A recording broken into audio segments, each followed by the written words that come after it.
नमस्कार, वांचो मीडिया पे आप सबका स्वागत करते हैं। और पिछले बार के वीडियो पे मैंने बिल्डिंग कंस्ट्रक्शन, अगर आपको बिल्डिंग कंस्ट्रक्शन का काम देखना हो कि काम अच्छा से हो रहा है कि नहीं, बिल्डिंग कंस्ट्रक्शन के काम क्वालिटी वर्क हो रहा है कि नहीं, कैसे चेक करना है, जिसका बारे में मैंने बताया था।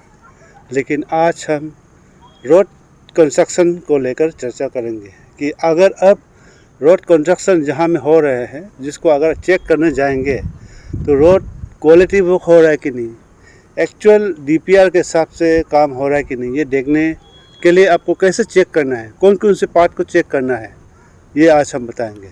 लेकिन उससे पहले कि आज हम ये स्कीम प्रधानमंत्री ग्राम सड़क योजना जो 2000 को ये लॉन्च किया गया था, जिसका ऊपर में हम चर्चा करेंगे थोड़ा सा।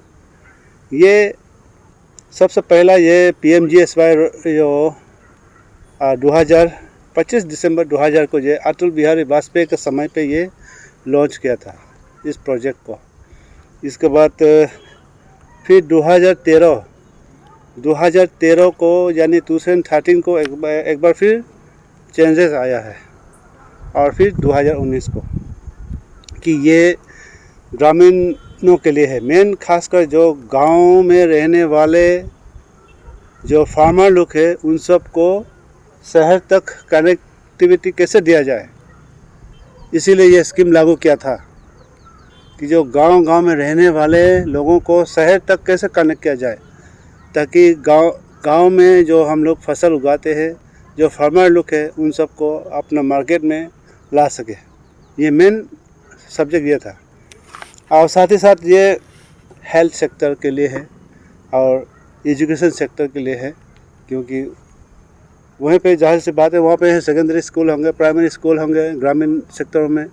और साथ ही साथ ये सिक्योरिटी पर्पस के लिए है कि वहाँ बॉर्डर एरिया पे या कहीं पे भी जो सिक्योरिटी पर्सन रहते हैं, उन सब की सुविधाएँ के लिए ये PMGSY रोड ये लागू किया था। इसको समझना ज़रूरी है कि हम लोग सब बोलते हैं PMGSY क्या है, सब लोग नहीं जानता है। PMGSY यानी कि प्रधानमंत्री ग्राम सड़क योजना, यानी कि प्रधानमंत्री गांव सड़क योजना, ये है मेन। प्रधानमंत्री यानी कि प्राइम मिनिस्टर ऑफ इंडिया, प्रधानमंत्री ग्राम यानी कि गांव वालों का सड़क यानी कि रास्ता योजना ये है। और ये खास कर प्लेन्स एरिया में 500 मीटर्स यानी कि आधा किलोमीटर से ऊपर की दूरियों पे ये सड़क बनाया जा सकता है, चाहे प्लेन एरिया हो चाहे हिली एरिया हो। लेकिन इसमें पॉपुलेशन जो है, प्लेन्स एरिया में अगर 500 पॉपुलेशन भी है तो उसके अंदर ये सड़कें बनाया जा सकता है। गांव और ये हम लोग का हिली एरिया यानी कि नॉर्थ ईस्ट, अरुणाचल हो गया, नागालैंड हो गया, मिजोरम, आसाम हो गया, पहाड़ी इलाका में हम लोग के लिए ये 250 पॉपुलेशन से भी ज़्यादा पॉपुलेशन में ये सड़कें दिया जा सकता है। ऐसा प्रोविज़न है मेन। तो ऐसा नहीं कि हज़ारों 5,000, 10,000, 20,000 पॉपुलेशन चाहिए, ऐसा नहीं है। इस सड़क लाने के लिए हमारे ये अरुणाचल में, हमारे वांचोनू में, खासकर आप लोग सुनिए, हमारे वांचो में ये सिर्फ 250 पॉपुलेशन अगर होने से ये सड़क लाया जा सकता है, और आधा किलोमीटर से ऊपर होनी है। आधा किलोमीटर से ऊपर जितने भी किलोमीटर हो, आप ये सड़कें ला सकता है हमारे वांचो में, लोंगडिंग डिस्ट्रिक्ट में। इसको समझ लीजिए। और ख़ास करके ये सबसे पहले तो प्लेन्स एरिया में ऐसा है 60-40 है।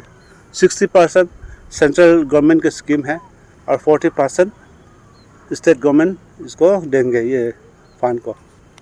लेकिन हमारे अरुणाचल में, नॉर्थ ईस्ट में ऐसा है, हमारे लोंगडिंग में ऐसा है। आप लोग समझने के लिए मैं ये बता रहा हूँ। हमारे लोंगडिंग में ऐसा है, जहाँ भी PMGSY रोड बन रहे हैं ना, इसमें 90% सेंट्रल स्कीम है, सेंट्रल गवर्नमेंट पैसा देंगे, और 10% गवर्नमेंट ऑफ अरुणाचल। ये मेन बात ये है, इसको समझना ज़रूरी है। लेकिन हमारे यहाँ तो कहाँ 10% गवर्नमेंट ऑफ अरुणाचल देंगे, बोलता है यहाँ से गवर्नमेंट ऑफ अरुणाचल 40% रिजेक्ट कर देते हैं। आज तक आप लोगों को ये PMGSY के अंदर मिलता है कि नहीं पता नहीं, लेकिन बाकी स्कीम में तो उल्टा 40% कंपल्सरी अरुणाचल गवर्नमेंट काट लेता है, 60% ही कॉन्ट्रैक्टर को मिलता है। लेकिन ये स्कीम जो है PMGSY में ऐसे लिखा गया है कि 90% सेंट्रल स्कीम देंगे पैसा और 10% स्टेट गवर्नमेंट, तो 100% कॉन्ट्रैक्टर को मिलेगा। ये है मेन तो। और 250 पॉपुलेशन से ज़्यादा होना है और आधा किलोमीटर से ऊपर ये सड़क लाया जा सकता है। ये प्रोविज़न है PMGSY रोड का। तो आगे बढ़ते हैं, बारिश भी हो रहा है तो चलिए अंदर चलते हैं। अभी बड़ी ज़ोर से बारिश हो रही है यहाँ पे, तो चलिए शुरू करते हैं। हमारे लोंगडिंग डिस्ट्रिक्ट में चाहे पूरे अरुणाचल में जहाँ भी रोड कंस्ट्रक्शन का काम चल रहा है, अगर आपको चेक करने के लिए जाना है कि रोड कंस्ट्रक्शन क्वालिटी वर्क हो रहा है कि नहीं, कैसे बन रहा है, अगर आपको चेक करने के लिए जाना है तो कौन कौन सी चीज़ों पर पहले आपको ध्यान देना है, ये हम बताएंगे। सबसे पहले तो आपको ये समझना ज़रूरी है कि DPR डिटेल प्रोजेक्ट रिपोर्ट्स आपके हाथ में होना है। वो डिपार्टमेंट से मिलेंगे, कौन से डिपार्टमेंट टेक केयर कर रहा है कौन से रोड को, वो उस डिपार्टमेंट में आपको ये मिल जाएगा कि DPR डिटेल प्रोजेक्ट रिपोर्ट्स, उसके अनुसार आपको जाना है। और वो DPR को समझना ज़रूरी है आपको पहले तो, कि DPR में कितने लेंथ है, कितना ब्रेथ दिया गया है आर्ट काटिंग का, या नाला कितना दिया गया है, उसमें स्लैब कलवर्ट कितना आया है, स्लैब कलवर्ट का थिकनेस क्या है, रिटर्निंग वाल का थिकनेस क्या है, इसका मटेरियल्स क्वालिटी क्या होनी चाहिए, ये सारे DPR में लिखा होता है। तो DPR को हर कोई नहीं समझेगा। DPR को समझने के लिए आप सबसे पहले किसी इंजीनियर या जानने वालों के पास जाइए, इसको आप अच्छा से समझ लीजिए कि DPR में क्या दिया है। क्योंकि इंजीनियरिंग लोगों के जो लैंग्वेज होते हैं, ड्राइंग होते हैं, ड्राइंग के साथ ये DPR दिया जाता है, सारा फॉर्मेट ड्राइंग में दिया जाता है। तो उसको हर कोई समझना मुश्किल है, हर कोई नहीं समझेंगे। तो आपको किसी इंजीनियर के पास जाइए या किसी जानने वाले के पास जाइए और ये DPR को आप समझिए पहले, इसके बाद जाइए निकल बढ़िए और देखिए कि कितने लेंथ, कितने किलोमीटर की स्कीम है, कितने ब्रेथ है, हाँ 8x5 या 6x8 या कितने हैं रोड साइज, और कितना नाला है, नाला का साइज़ क्या दिया है, U साइज़ या V साइज़ या कितने हैं, उसमें स्लैब कलवर्ट नया बनाना है या पुराने को रिपेयर करना है, हाँ, और लेवलिंग हो रहा है कि नहीं उसको भी चेक करना है आपको। हाँ, कोई ऐसे करता है कि अभी जो बन रहा है, मैंने जो देख रहा हूँ, ब्रेथ भी बहुत कम है, ऊपर से जो पुरानी रोड है उसके ऊपर में थोड़ा सा हल्का सा काट के उसको ही मरम्मत करके अभी दिखा रहे हैं। ऐसा नहीं चलेगा, DPR के हिसाब से काम होना है। स्लैब कलवर्ट अगर नया बनाना है तो नया ही बनाना पड़ेगा, ऐसा नहीं कि ऊपर में आप पुराना ऊपर में थोड़ा सा रिपेयर कर दिया, रॉन्ग पेंट कर दिया, नया हो गया, ऐसा नहीं चलेगा। इन सब के ऊपर ध्यान रखना है। तो सबसे पहले तो आपको ब्रेथ चेक करना है, कितना ब्रेथ उन्होंने नया काटा है और अलाइनमेंट ठीक है कि नहीं, रोड को चेक करना है। जिस जगह पे ज़्यादा हाइट है उसको डाउन कटिंग करना है, प्लेन करना है। जहाँ पे रोड हाइट है ना उसको प्लेन करना है, सिर्फ जैसा का वैसे बनाने से नहीं होगा, उसको प्लेन काट के प्लेन करना है।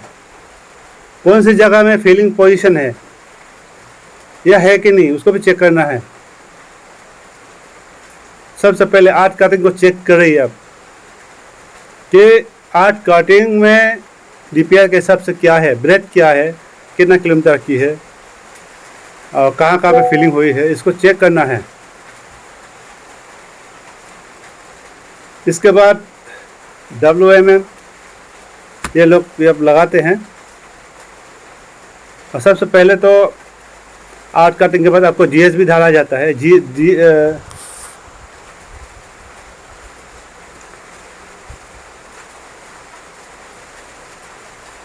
ग्रेनुलर सब बेस यानी कि GSB सबसे पहले डाला जाता है। उसका थिकनेस क्या है, कितना ढाला है, 150 mm मिनिमम है।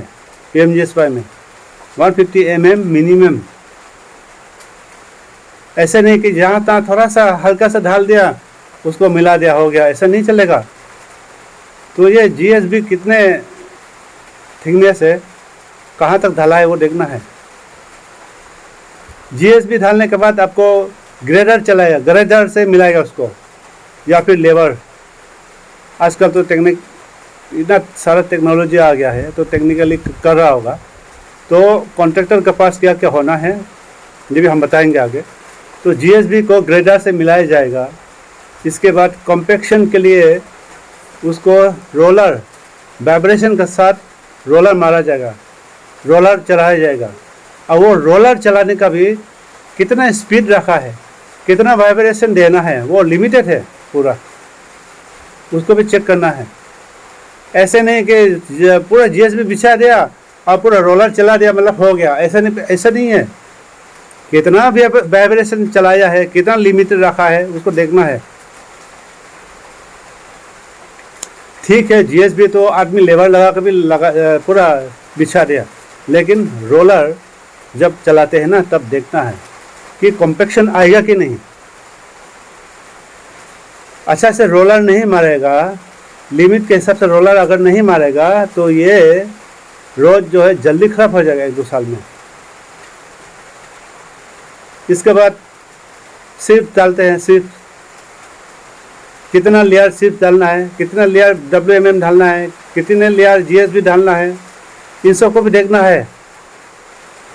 DPR में पूरा डिटेल लिखा हुआ है।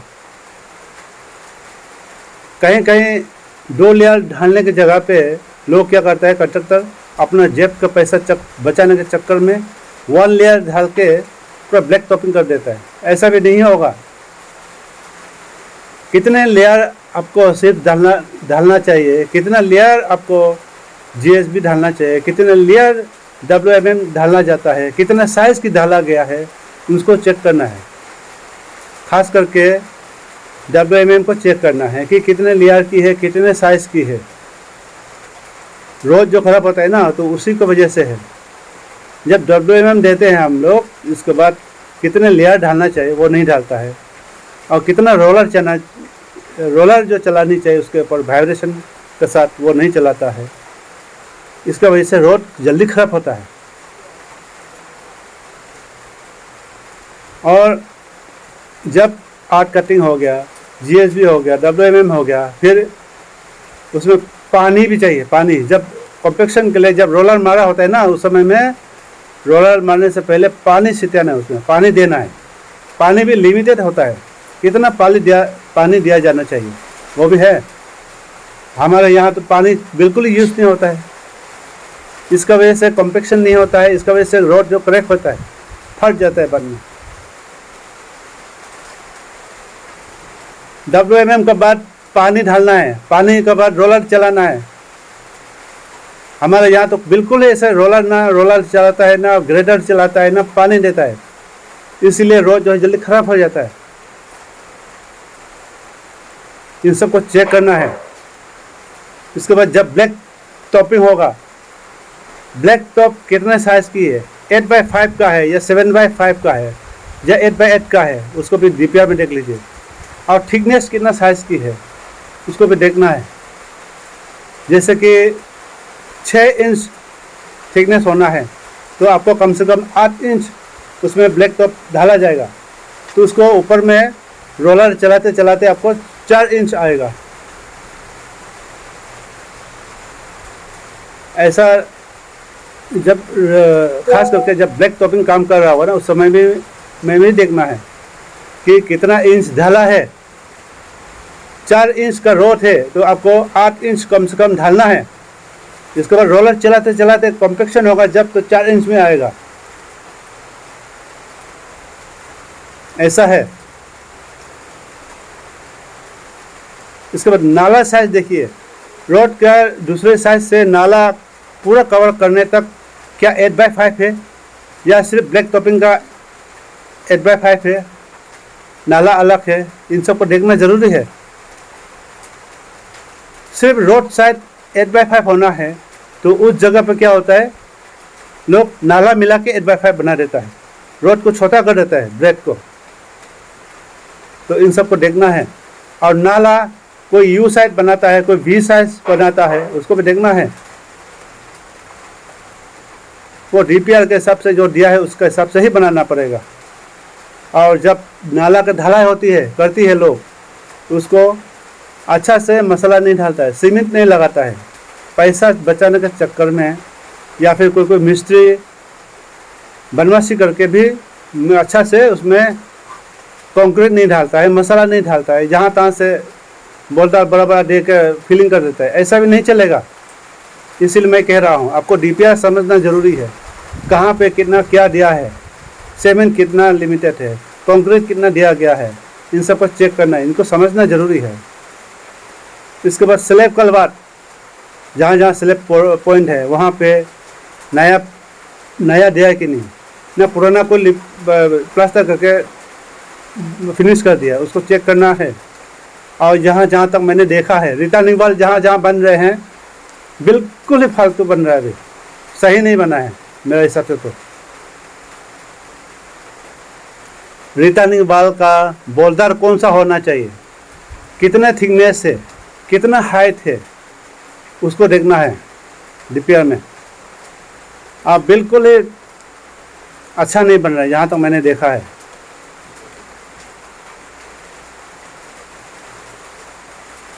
इसलिए पूरा टोटली रोड कंस्ट्रक्शन जहाँ पे भी हो रहा है, आपको देखना है कि रोड कटिंग कैसा हुआ है। पहले तो उसका जहाँ हाइट है उसको प्लान करना है, जितना ब्रेथ है उतना काटना है। अनदर नाला है, इसके बाद जीएस भी डालता है, उसको देखना है। कोई जीएस भी अच्छा से नहीं डालता है। और उसके बाद आपको WMM डालेगा, हाँ सीट डालेगा, इन सब को चेक करना है, कौन सी क्वालिटी के है, कितना थिकनेस है, ये देखना है। और ब्लैक टॉपिंग करते वक्त कितना थिकनेस है, उसको रोलर मार रहा है कि नहीं अच्छा से, उसको भी देखना है। ऐसा होता है ब्लैक टॉपिंग करते वक्त भी, जब मशीन से ढालो या हाथ लेवर से लगाओ, कोई जगह जो है पूरा भर्ती डालेगा, कोई जगह में थोड़ा कम डालेगा, तो उसको रोलर मारते वक्त जो कोई गड्ढा बैठ जाता है, कोई जो ऊंचा नीचे हो जाता है रास्ता। ऐसा नहीं होना है, बिल्कुल ही अच्छा होना है, वो क्वालिटी अच्छा होना है।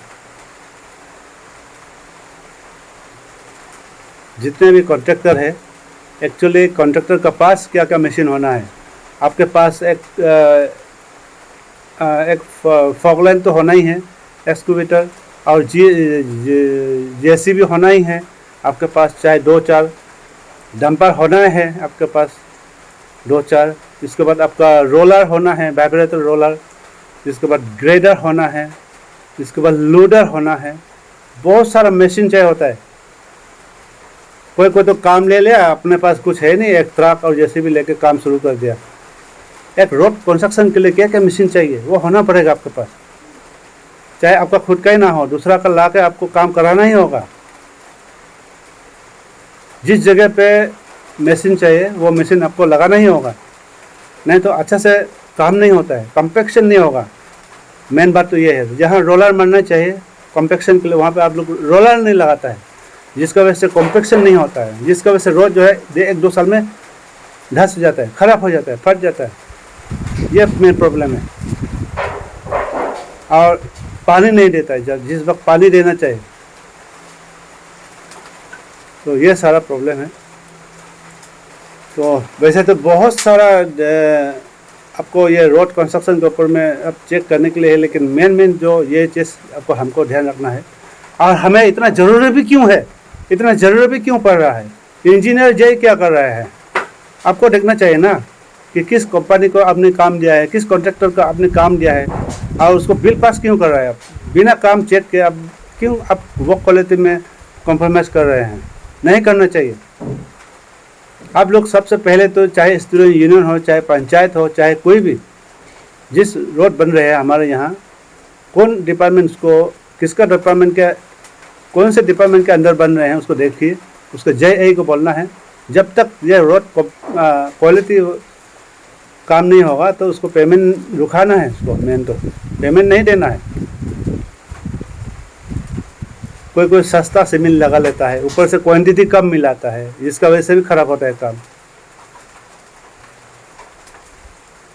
कोई जो मटेरियल्स होते हैं, पत्थर बोल्डर सब, हमारे यहाँ तो सिर्फ टीसिंग से लिया जा सकता है, तसा से ले सकता है, बाकी कोई भी नदी से हम लोग नहीं ले सकते। हाँ, तवे से ले सकता है, लेकिन हम लोग क्या करते हैं, बस्ती में छोटा छोटा नाला से भी पत्थर निकल के लगाता है, इसका वजह से भी खराब होता है जल्दी। स्लैब कलवात हो, चाहे स्लैब ये प्रोटेक्शन वाल हो, मटेरियल अच्छा होना है। ऐसे गांव से नाला से निकले हुए पत्थर से भी बना देते हैं कोई, इसका वजह से सड़कें खराब हो रहा है हमारे यहाँ। मेन बात तो ये है, इसलिए मैं कह रहा हूँ आपको DPR में देखिए कौन सा क्वालिटी का पत्थर यूज़ करने के लिए दिया है, कितना कौन सा क्वालिटी का मटेरियल यूज़ करने के लिए दिया गया है, ये सारा आपको समझना ज़रूरी है, तभी आप चेक कर पाएंगे। नहीं तो ऐसे हवा में जाकर काम ऐसे देख के नहीं चलेगा। ऐसे क्वालिटी वर्क चेक करना है तो ये DPR को समझना ज़रूरी है आपको। बिना उसको समझे आप काम चेक नहीं कर सकता, फ़ायदा नहीं है, मालूम ही नहीं चलेगा आपको कौन सा काम कैसा हो रहा है। इसीलिए DPR जो इंजीनियर का जो ड्राइंग है ना, ड्राइंग समझना ज़रूरी है मेन तो बस यही अपडेट देना था आप लोगों को कि अगर आप रोड कंस्ट्रक्शन में जाते हैं तो कैसे चेक करना है। ये हमको जो भी जानकारी है मैंने बताया है, बहुत सारा है, लेकिन आज के लिए इतना ही कि आपको DPR में समझना ज़रूरी है। बिना DPR समझे आप, बिना ड्राइंग समझे आप चेक करना जाकर भी फ़ायदा नहीं है, आपको नहीं समझ में आएगा। इसीलिए किसी से भी आप DPR ले लो, किसी इंजीनियर से पूछताछ कर लो, किसी जानकारी वाला से पूछताछ करके आप चेक करने जाइए, तब आपको समझेगा कि हाँ ये रोड कौन से साइज़ की है, कितने क्वालिटी है, क्या वर्क है, क्या काम कर रहे हैं, ये आपको समझ में आएगा। तो आज के लिए इतना ही, फिर मिलेंगे नए दिन नए खबरों के साथ। तब तक के लिए इंतज़ार बने रहिए।